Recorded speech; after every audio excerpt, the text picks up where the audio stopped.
I noticed a trend. This girl did an unboxing of a Blackberry in 2025. And I noticed since then people are like, please release a new Blackberry. We need it. We need it. We need it. You guys know they're a failed company, right? They were making phones and they had to stop because no one was buying them. It was no longer feasible for them to produce a phone with a keyboard on it.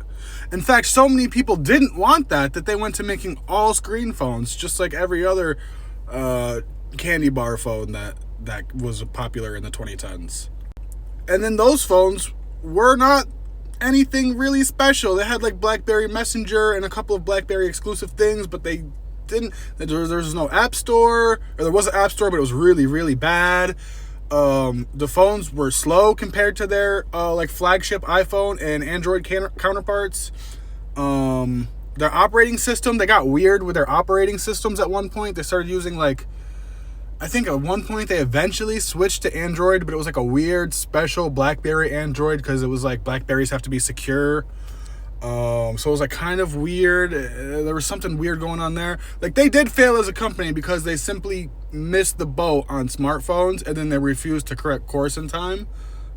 So I think the Blackberry as a company still exists, but they only provide services. They provide like secured communication services and other things like that for government entities.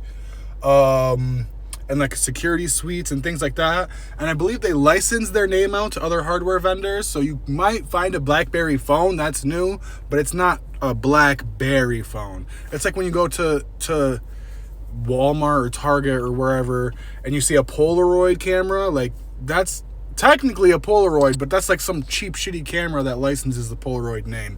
Anyway, that's my TED Talk. Blackberry will probably never be coming back. There's a company that makes a snap-on keyboard for iPhones, and even that like barely got out of the Kickstarter, and everyone was like, oh my god, this keyboard is perfect, just like a Blackberry. Yeah, these things, the Clicks keys, I mean, they're $140. That's kind of a lot when you already have an iPhone, but everyone's like, oh yeah, I can type again. No one has this. Have you ever seen someone with this? It's been out for years now. And if Blackberry was to invest the money it takes to make a new keyboard phone, like, a handful of people would be like, oh my god, this is the best thing ever, and then they would immediately lose millions of dollars on all the investment it took them to make it. It's not something people actually want. And I know you're like, I want it. Well, you should have thought about that before you let Blackberry go out of business the first time.